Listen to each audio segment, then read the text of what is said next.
რა თქმა უნდა, მრავალპარტიულობის გარეშე არც სახელმწიფო იქნება, არც დემოკრატია გვექნება, არც მომავალი გვექნება და გვეყოლებიან სულ ივანიშვილები, მეჯღანმოშვილები, ხაზარაძეები, ჩხარტიშვილები და აი ესენი და ესენი. პარტიული სისტემის გარეშე. რეალური პოლიტიკური პარტიის გარეშე, როგორცაც დღეს მხოლოდ ლეიბორისტული პარტია წარმოადგენს ასეც. დანარჩენი ყველა არის ოლიგარქის პროდუქტი, ყველას უკან დგას დიდი ფული.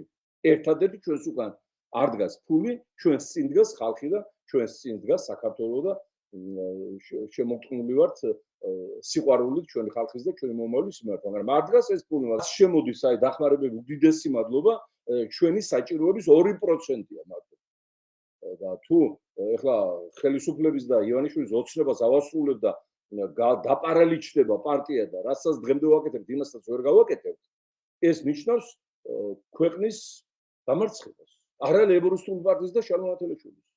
ქვეყნის დამარცხებას და რეჟიმის თლად გადარჩენას, მაგრამ არსებობის გახანგრძლივებას და ამიტომ ძალიან გთხოვთ აღიჭურვეთ ამ წმენით, რომ სჭირდება საქართველოს როცა ლეიბორისტულ პარტიას ეხმარებით და არა შალვა ათელაშვილის და მის ცოლ-შვილს, ან გიორგი გუგავას ან ლაშა ჩხარტიშვილს. ჩვენ უკვე მივეჩვეთ ასკეტურ ცხოვრებას და ყოფას და თუ იმას ამაში ეჭვებარება, შეუძლია მეკითხოს ფსიქიატრს. ასე არ დაეხმარებით თქვენს პარტიას და არ და მათ შორის ფინანსურად, აღარ არის საუბარი თქვა ხმის მიცემა და სხვა და სხვა. მაშინ იმ ადგილს დაიკავებს რომელიმე ოლიგარქი, რომელიმე ბანკირის შექმნილი პარტია და სატელევიზიო პროპაგანდა. ისინი მოვლენ ახლა ხელისუფლების სათავეში. და ის პარტია ოლიგარქი შექმნილი იქნება იმ ოლიგარქთან, იმ ბანკირთან პასუხისმგებელი. არ იქნება თქვენი ინტერესების დამცველი, ქვეყნის დარაჯი და მისი გალავნის მცველი. არ იქნება ეს, იმიტომ რომ ვინც უკვეთავს, ვინც იხდის სიმღერას, ის უკვეთავს და იმის ჰანგზე მღერის ასამბლეის კაფეში თუ რესტორანში.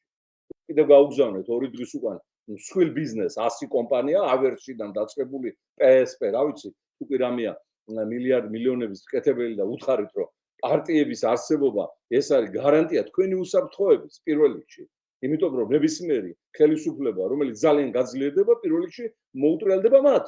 ესეც ხდება, აგერ მაგათ იჭერენ ხო და მიყავთ ციხეში და ამოწმებენ და ფასებს მოწმებენ, ხო? ასე რომ მარტო ივანიშვილის მოცილება კი არ არის, აი ეს ბიზნესი უნდა მოვიცილოთ. აი ეს კრიმინალური მსხვილი ბიზნესი, მსხვილი ბოროტ მოქმედება. უბრალოდ ემიგრანტებს ვთხოვ ეხლა.